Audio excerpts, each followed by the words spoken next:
Que manhã de bênçãos, que manhã de bênçãos, o sol brilhando, nós tendo a oportunidade de cantar ao Altíssimo, e estarmos juntos como comunidade, estarmos juntas como comunidade. Em muitos lugares, esse momento não é possível. Em muitos lugares, o momento de abrir a palavra de Deus, nos encontrar como os irmãos e irmãs, não é possível. Mas no Brasil isso é possível. No Brasil nós conseguimos estar juntos, orar juntos, contribuirmos para a causa do reino de Deus. Um assunto que tem ardido no meu coração, literalmente ardido, é sobre a identidade. O título da mensagem que Deus colocou no meu coração é A Identidade de Jesus na Minha Identidade. Quem eu sou, como eu me vejo, determina como eu ajo. Quem eu sou, quando eu sei quem eu sou, quando eu me aproprio de quem eu sou, quando eu me aproprio de quem diz que eu sou, a minha vida muda.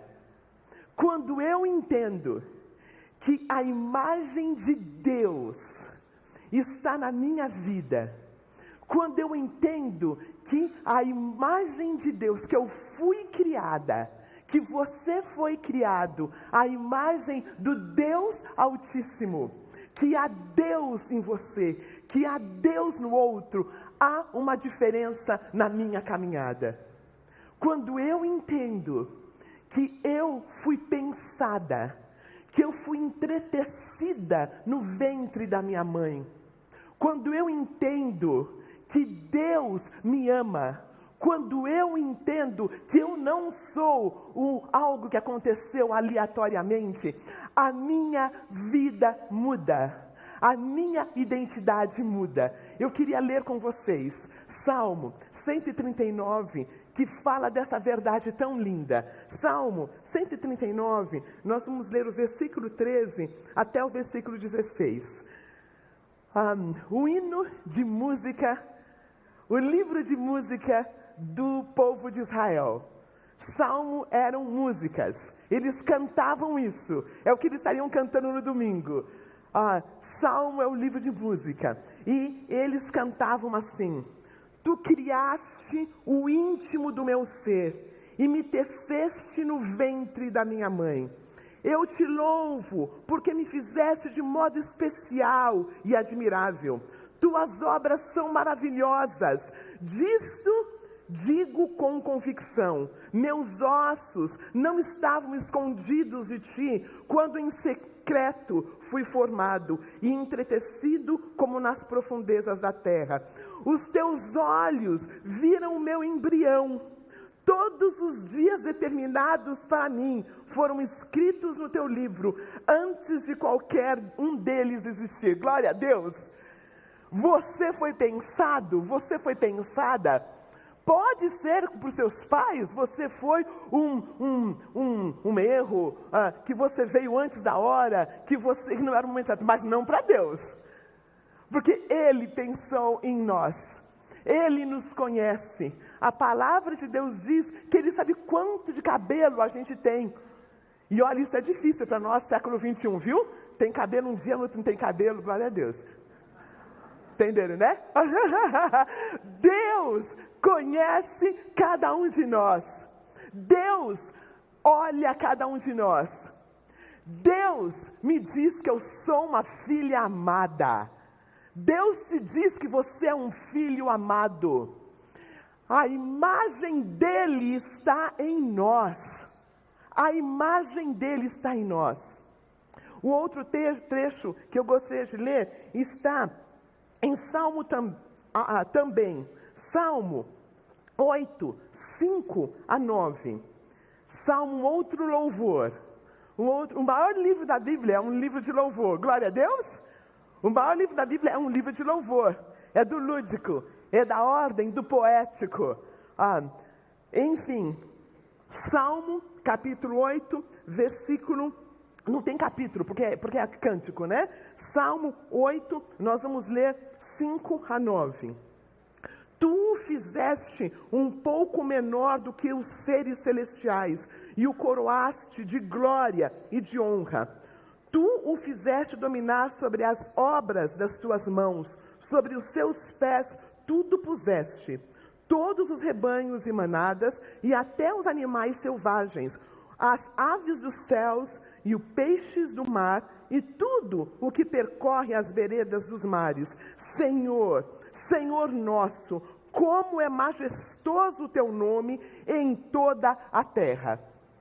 E a beleza dessa identidade não tem a ver com o gênero, com homem ou com mulher. Na nossa cultura, sim, não é? O homem é exaltado, ele ganha mais, ele tem poder. Mas, aos olhos de Deus, todos contêm essa imagem dele. Nós também temos diferenças na maneira como nós olhamos o estereotipo de uma pessoa, mas para Deus não. Para Deus não. Para nós tem diferença a idade. Uma velhinha e uma jovem cheia de vida, mas para Deus não. Eu não sei onde você se enquadra. Esta manhã nós falamos sobre identidade. E quando eu sei quem eu sou, eu mudo de... eu ando diferente, eu falo diferente, eu me olho com outros olhos. Aí, uma pergunta. Quando é que eu descobri que eu sou quem eu sou? Nós nascemos bebezinhos, nós, durante os primeiros meses, nós não sabemos quem é a mamãe, a gente se confunde com ela, e tem um momento que eu sei, olha, eu sou eu. E tem um homem, que eu admiro muito, ele é um psiquiatra, ele é um psicanalista, chama Lacan, Jacques Lacan. Ele fez um trabalho muito lindo, ele escreveu esse trabalho em 1998, fala sobre os estágios do espelho. Basicamente, ele fala assim, tem um momento que aquele bebê, aquela criança, ele disse que isso acontece dos 6 até os 18 meses, de 6 meses até 1 ano e meio. Ele passa na frente do espelho e ele vê alguém do outro lado. E ele olha e ele olha. Depois de um tempo, ele passa na frente desse espelho e ele consegue entender que aquele que está lá do outro espelho é ele. E é fascinante, é um momento fascinante, quando ele consegue se enxergar inteirinho na frente do espelho. Porque até então, quando ele passa e não vê o outro, ele vê só uns pedacinhos dele na outra imagem. Mas tem um momento que ele passa na frente do espelho, que ele vê ele inteirinho. Haja vida, não é? Ele faz uma coisa muito linda. Ele precisa que um adulto, ele olha para um adulto para ter certeza que esse adulto entende que ele é aquele no outro espelho. Ele precisa da validação de um adulto, de quem está perto, para que ele tenha certeza que aquele do outro lado é ele. Não é fascinante? Estágios do espelho. Eu descubro idade da razão, quando eu consigo entender que aquele sou eu, que eu estou inteira. Quando é que o nosso Senhor Jesus Cristo entendeu que Ele era o Messias? Porque Jesus Cristo nasceu com seus 50 centímetros, com seus 3 quilinhos e pouco. Ele foi amamentado, Ele foi cuidado. Deus escolheu uma mulher sábia para estar com Ele. Uma mulher que sabia quem era, para instruí-lo, para falar do nascimento dele. Esse bebê foi crescendo, e ele foi se tornando quem Deus disse que ele era. Quando foi? E aí eu fiz alguns estudos, queridos e queridas, e tem alguns comentaristas, estudiosos da palavra de Deus, que dizem que ele sempre soube, mas tem alguns outros, com quem eu me identifico muito, que acredita que ele foi, através do estudo da palavra de Deus, através da oração, através do que Maria falou com ele, que ele foi entendendo que ele era o Filho de Deus. E eu gosto muito dessa possibilidade. Jesus Cristo, ele falava pelo menos 3 idiomas. Ele falava o aramaico, que era a língua da casa. Era a primeira casa, quando ele fala Eloi, Eloi, lema sabachthani, lá na cruz, é aramaico. Quando ele fala Abba, é aramaico. Quando ele fala Talita Cumi, lá em Marcos capítulo 5, também é aramaico. Mas Jesus também entendia, falava grego, porque era um mundo depois de Alexandre. Era um mundo que era helenizado. Então, toda a cultura, toda a parte financeira de Israel era o grego que falava, como se fosse o inglês hoje em dia. Era a língua comercial. Então, Jesus também, inclusive, provavelmente com Pôncio Pilatos, no fim, talvez ele falou grego com ele. E Jesus também entendia, estudava os pergaminhos na língua original, que era hebraico. Ele estudava na língua original. Provavelmente, ele não nasceu num lar rico. Nós sabemos disso pela oferta. Quando ele nasceu, era para levar oferta. A oferta, se era uma família abastada, levava-se um carneiro inteiro para ofertar. Maria e João, eles levavam 2 pombinhos. Levíticos falava. Isto está na palavra de Deus, em Levíticos capítulo 12, 6 a 8, que era a ordem, e o que Maria e José fizeram está em Lucas capítulo 2, versículo 21 a 24. Então, Jesus, ele nasceu numa família simples. A escola que Jesus foi, provavelmente, era em Nazaré, tinha a sinagoga e tinha a escola, no qual as crianças pobres iam. Mas Jesus Cristo, ele se empenhou no estudo da palavra de Deus. E, paulatinamente, quando ele foi lendo Gênesis, a Torá, que a serpente ia esmagar, que haveria alguém que ia esmagar a cabeça da serpente, ele foi entendendo. Em Isaías, ele foi entendendo. Em Salmo, ele foi entendendo. Paulatinamente ele foi entendendo que ele era o Messias. Aos 12 aninhos, primeira viagem para Jerusalém. Esse menino ávido de entendimento, que já tinha lido provavelmente muito das Escrituras, que tinha muitas perguntas, e ele chega em Jerusalém e por volta de 3 a 5 milhões de pessoas vinham para Jerusalém, todos subiam para Jerusalém, que Jerusalém estava num monte, e aquelas caravanas, e aquele momento rico de Jesus, olhando tudo, vendo tudo, entendendo o grego, já tinha provavelmente começado a leitura, a leitura do hebraico. E aí, ele entra no lugar onde tem todas as pessoas que conheciam muito o Velho Testamento, e ele tem um tempo precioso. Eu queria que nós lêssemos juntos. Nós vamos ler juntos em Lucas, capítulo 2, esse tempo de Jesus com esses doutores da lei. Jesus, ele entra, ele está falando com eles todos, e num determinado momento a família vai embora. Todos vão embora, e ele fica. E olha só que interessante, Maria e José foram perceber que o menino estava com eles depois de um dia de viagem. Quando está voltando para Nazaré, cadê o menino? Aí eles voltam para a cidade e procuram mais 3 dias esse menino. E esse menino está fazendo perguntas. Esse menino está conversando com os doutores da lei. Ele tinha estudado, querido, aos 12 aninhos? Tinha ou não? Tinha, estava entendendo a messianidade dele. E a palavra de Deus diz que ele crescia em sabedoria, ele crescia em estatura, e ele crescia em graça diante de Deus e diante dos homens. Jesus crescia, e a primeira palavra é sabedoria. Cortella falou uma coisa muito interessante, falando sobre curadoria. Ele falou que nós século XXI, nós temos muitas informações. Ele fala que a gente fica surfando nas mídias, mas a gente não surfa não, mas a gente se afoga nas mídias. Nós submergimos, porque é tanta informação que a gente não precisa, que a gente não surfa, a gente submerge. Jesus não era o caso. Jesus tinha sabedoria, porque as informações que ele tinha eram informações que ele usava no dia a dia. Não é isso sabedoria?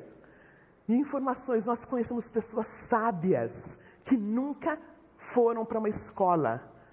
Nós conhecemos pessoas sábias que nunca foram para a escola. Na verdade, nesse trabalho do Cortella, ele fala assim, que quando morre um velho, queima-se uma biblioteca. Acho tão bonito, né? Guardado as devidas proporções, quando morre um velho, independente dele ter sido um homem que teve o seu PhD, quando morre um velho, queima-se uma biblioteca inteira. Jesus Cristo crescia em sabedoria.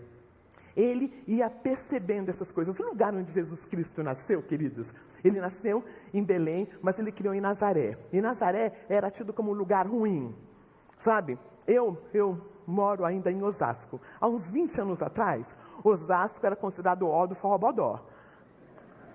Alguma coisa boa pode vir de Osasco? Sabe? Basicamente isso, um lugar simples, um subúrbio simples. Jesus nasceu num lugar simples, mas, queridos, eu estudando, eu vi que Nazaré era absolutamente lindo, majestoso. Ele conseguia ver, era um lugar de montanhas, talvez foi ali que ele aprendeu a subir ao monte, talvez foi ali que ele aprendeu a contemplar a beleza. Quando nós cantamos hoje de manhã sobre descansar em Deus, o Baruch falou sobre descansar sobre a beleza, todas as paráfrases que Jesus usou, talvez foram desses anos, de novinho até os 30 anos morando naquela cidade de Nazaré, aprendendo. É uma cidade pequenininha, por volta de 50, 60 casas, mas era um lugar em que recebia muitas pessoas de vários locais. Deus escolheu que Jesus nasceria de uma família simples. Deus escolheu que a cidade onde ele moraria era um lugar simples, porque ele fala assim, eu conheço o coração do homem. Jesus, como um artesão, a palavra que ele era filho de carpinteiro, numa palavra que expressa a profissão do pai de Jesus e de Jesus. E na verdade eles eram artesãos, trabalhavam com pedras também. Porque naquela época as casas eram feitas de pedra. E também faziam coisas para as casas, para dentro das casas. Queridos, quando fala que Jesus cresceu em estatura, e nós vamos no filme de Jesus, não fazem jus a quem de fato Jesus era, fisicamente falando. Ele era muito forte.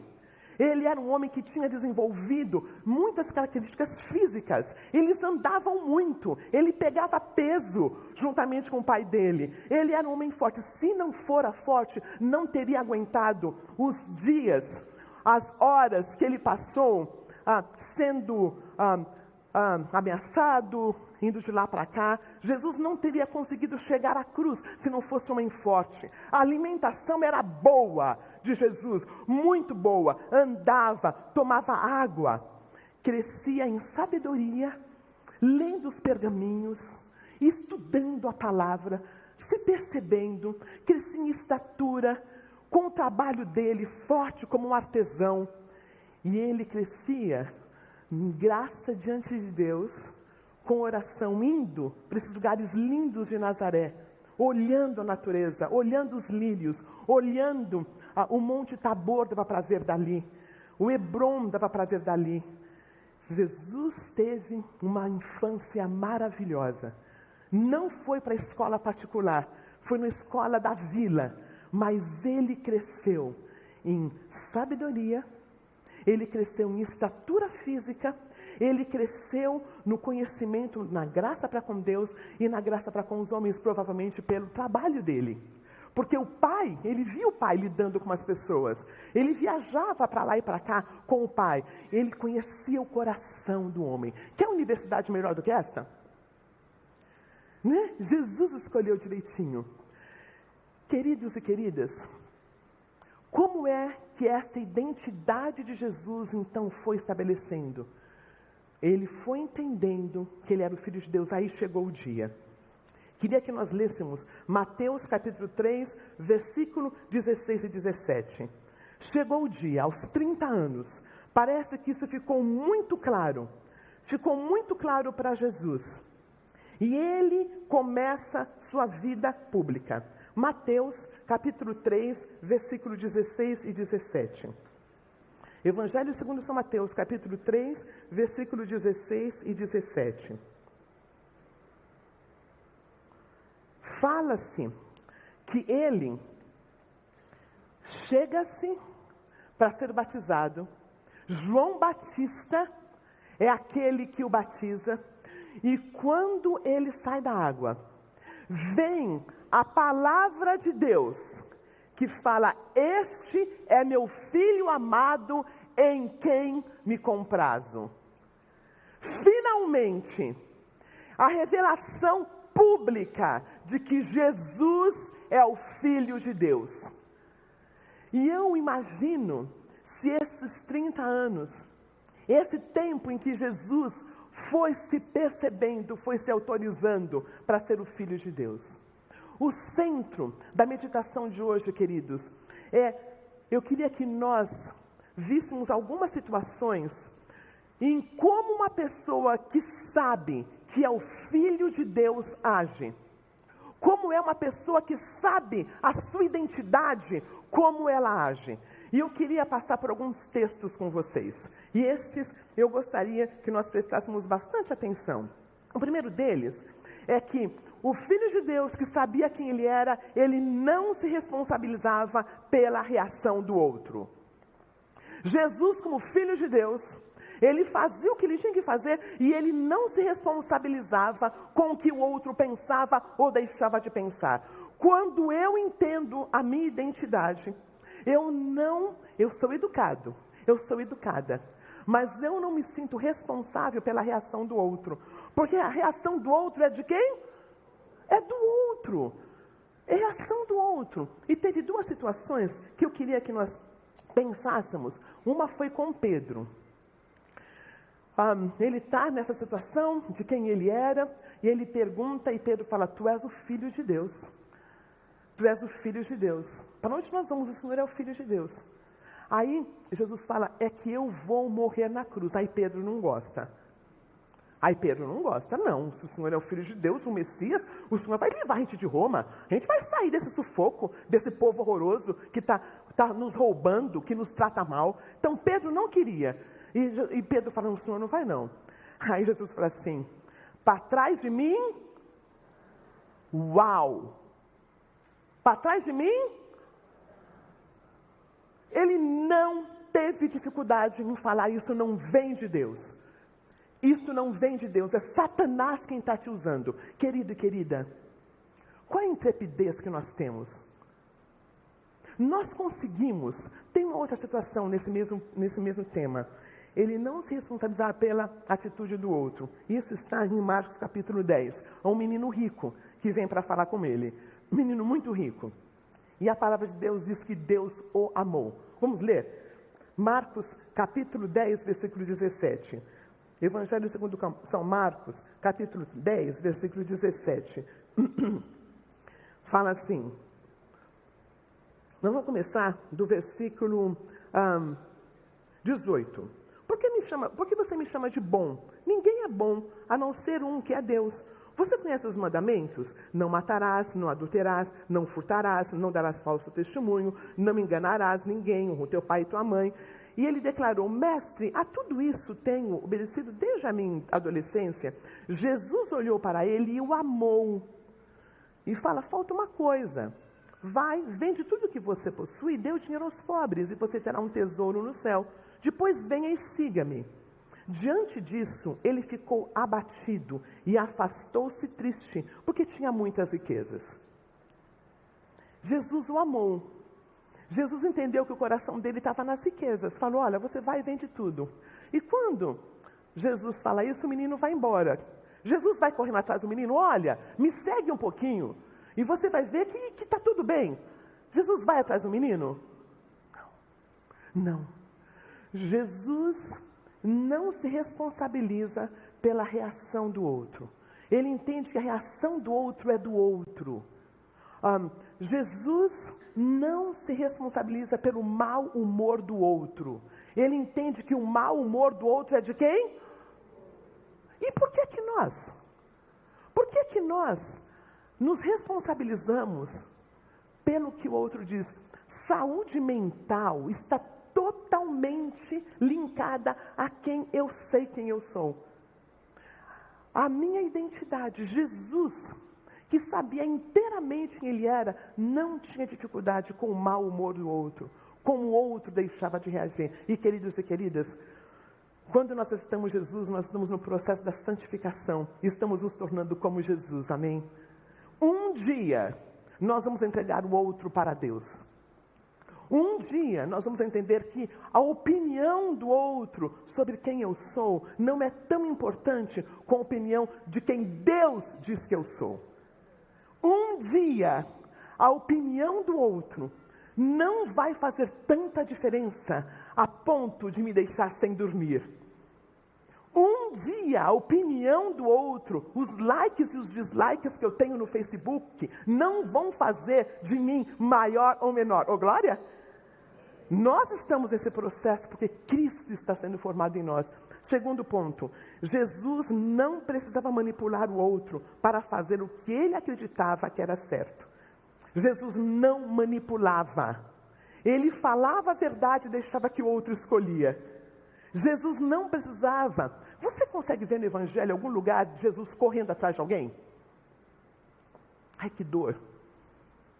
Eu sou líder celebrando, então eu sempre achava que eu tinha que fazer a coisa acontecer. Claro que não.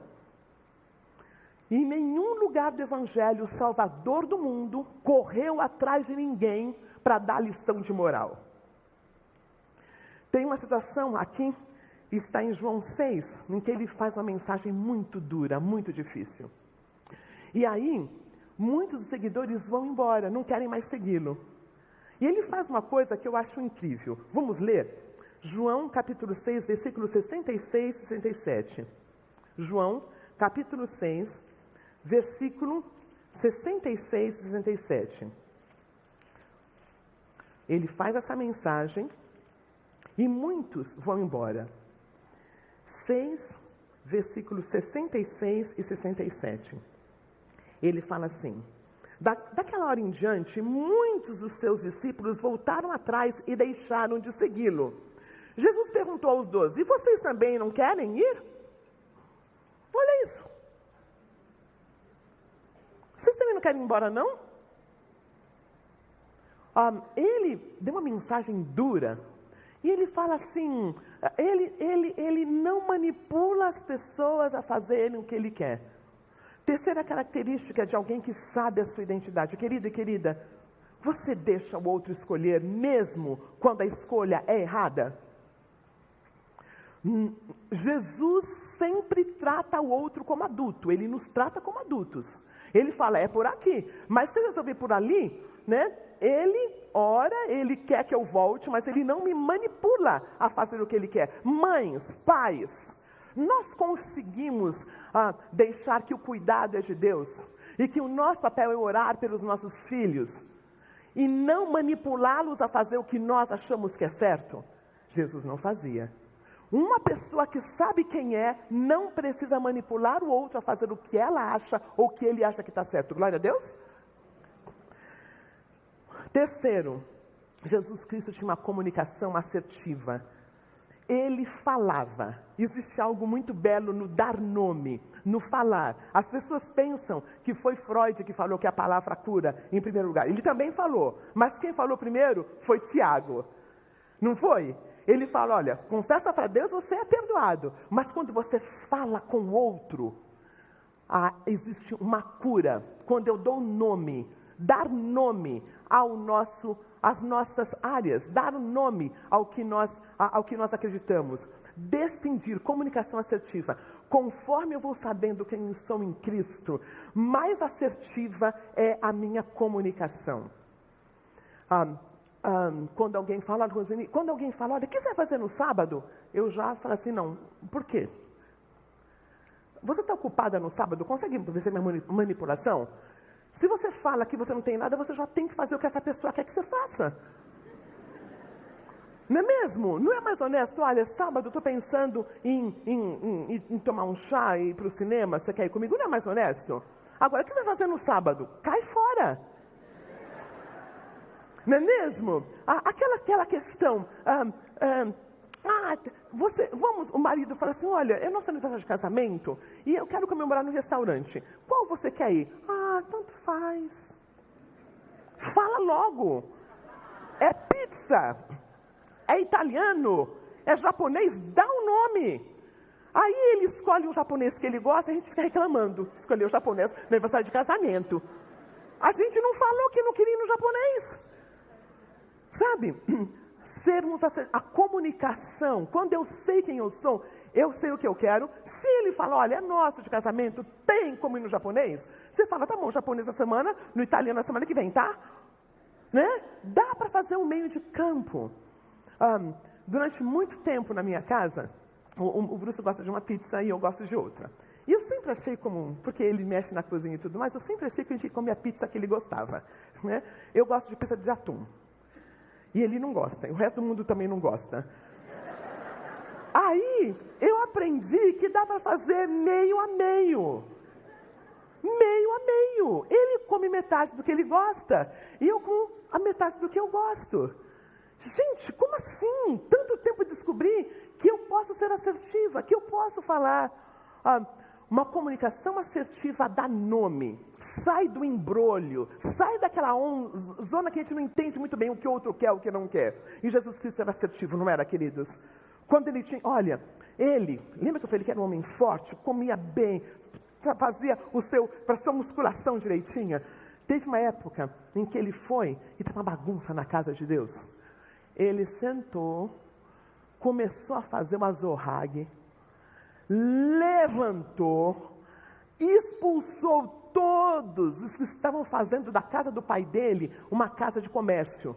Eles estavam fazendo uma confusão lá, porque vinham pessoas de vários locais que tinham que trocar dinheiro. Então, eles usavam o mercado negro, sabe? Para vender, e eles levavam uns animaizinhos bem frajuntinhos e cobravam o olho da cara. E as pessoas vinham de longe, não tinham como trazer um animalzinho. Jesus Cristo foi assertivo, ele foi lá e ele acabou com o que tinha que acabar. Jesus Cristo foi assertivo. O que eu estou dizendo, não seremos violentos, tá bom? Ser assertivo é diferente de ser violento. Ser assertivo é falar, dar nome. Uma outra característica aqui, ele sabia administrar a rejeição. Quando eu sei quem eu sou, eu entendo que o outro pode ou não gostar de mim. O outro não tem obrigação de gostar de mim. Isso é horrível, tá? Mas é verdade. O outro não tem obrigação de gostar de mim. O outro não tem que me convidar para o aniversário do filho, para os aniversários. Não tem que me convidar para o aniversário deles. E nem eu. E nem eu. Jesus Cristo sabia lidar com rejeição. A vida toda, quando ele era novinho, ele não foi reconhecido pelos irmãos. Judas, que depois escreve, que depois vem a conhecê-lo, Tiago, não o reconheciam como Messias, da família dele. João 1,12, mas a todos, veio para os seus, mas os seus não o receberam. Mas a todos receberam, deu-lhes o poder de serem feitos filhos de Deus. Ele foi rejeitado pelos mestres da lei, aqueles que liam, que reliam a Torá, não reconheceram Jesus, e ele soube lidar com a rejeição. Queria ficar com esses 4 pontos, queridos. Quando eu sei quem eu sou, quando eu tenho uma identidade certa, eu não me responsabilizo pela reação do outro, eu não manipulo o outro, eu tenho uma comunicação assertiva e eu sei administrar a rejeição. Quando não gostam de mim, eu tenho como trabalhar isso. Mas tem uma que eu preciso falar. Uma pessoa que sabe quem ela tem uma vida lúdica. Jesus Cristo, Salvador do mundo, Ele trabalhou em tempo integral quantos anos? Quantos anos, queridos e queridas? 3 anos. Acredito que até os 30, até que veio esse anúncio que esse é o meu filho amado. Ele estava trabalhando, eu não acredito que fazia milagres, o primeiro milagre foi de fato em Canaã da Galileia. Jesus Cristo tinha tempo para olhar os lírios do campo. Vamos terminar com Mateus capítulo 6. Mateus capítulo 6 fala assim, nós estamos no Sermão do Monte, nós vemos um dos sermões mais lindos pregados por Jesus de Nazaré, e ele fala no finzinho, queria terminar com vocês, com o versículo 28, por que vocês se preocupam com roupas? Vejam como crescem os lírios do campo, lembra Nazaré? Ele via os lírios do campo, eles não trabalham, não tecem, contudo eu vos digo que nem Salomão, em todo o seu esplendor, vestiu-se como um deles. Se Deus veste assim a erva do campo, que hoje existe, amanhã lançada no fogo, não vestirá muito mais a vocês, homens de pequena fé? Portanto, não se preocupem, dizendo que vamos comer, ou que vamos beber, ou como nos vestir, pois os pagões é que correm atrás dessas coisas. Busquem em primeiro lugar o reino de Deus e a sua justiça, e todas essas coisas vos serão acrescentadas. Jesus tinha vida lúdica. Jesus olhava a natureza. Jesus cuidava da sua alma. Queridos, Jesus sempre exauria a fila que vinha para ser curado. Quando ele estava em Cafarnaum, vinham muitas pessoas. Dava para ele chegar até o último da fila? O que vocês acham? Não dava. Algumas pessoas iam para casa e tinham que esperar, oravam e encontravam novamente. Por que é que nós, do século 21, tentamos exaurir a nossa agenda, fazendo tanto e deixando de olhar os pergaminhos e estudar a palavra de Deus, orar e nos deliciar com a beleza da natureza? Quando eu sei quem eu sou, o outro não dita a minha agenda. Jesus, ele tinha um jeito diferente de ver a agenda dele. Queridos e queridas, a nossa identidade, ela é conquistada um dia de cada vez. Na nossa comunidade, eu escrevi aqui, nós temos, eu sempre falo sobre isso, nós temos nossa sala de jantar, aos nossos domingos, mas nós temos grupos pequenos. Saber quem eu sou não é da ordem do cognitivo. Não é olhar no espelho e falar, Roseni, você é negra, mas você é linda, você é inteligente.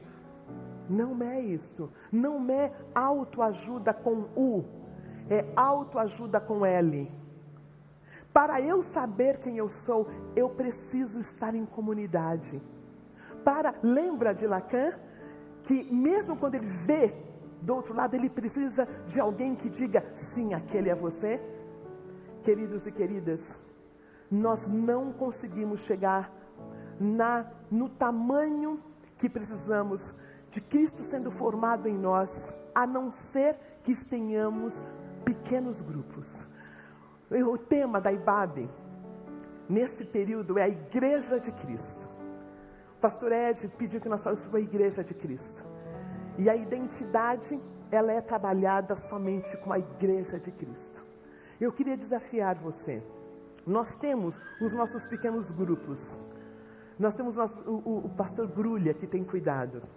Nós temos Integra, que é um lugar onde nós podemos participar. Nós acabamos de começar a comunicação no casamento, com o CAS. E tem uma lista enorme de espera. Coloca o teu nome na lista para o próximo. É um grupo em que a gente vai trabalhando a nossa identidade. O pastor Robinson, ele cuida da IBAB Educação.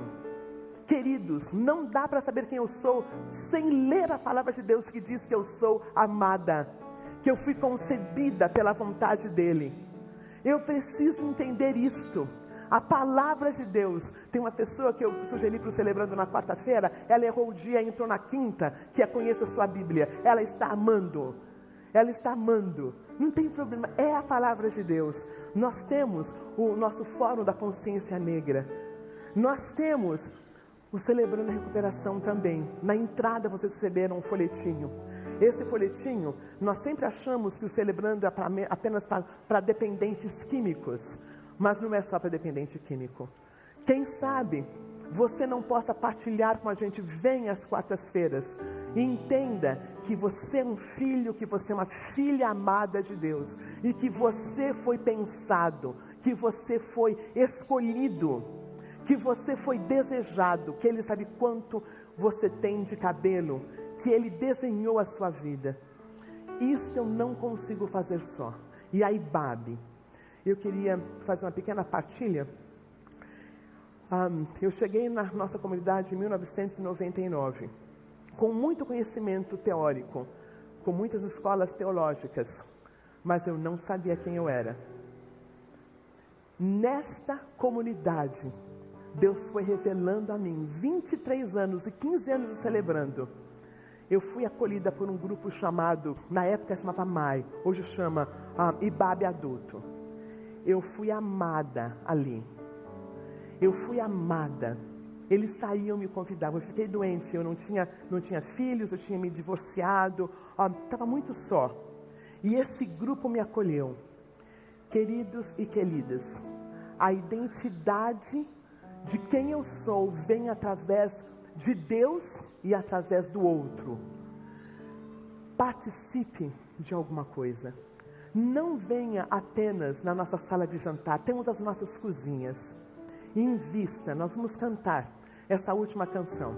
E eu queria que você pensasse qual é a área que você precisa trabalhar para ter essa identidade, para poder andar com a cabeça erguida, para poder falar não para o manipulador, para poder, de fato, entender que você é esse filho, essa filha amada de Deus. Que o Senhor faça essa mensagem brilhar, queimar no nosso coração, para a honra e glória dEle. Obrigada.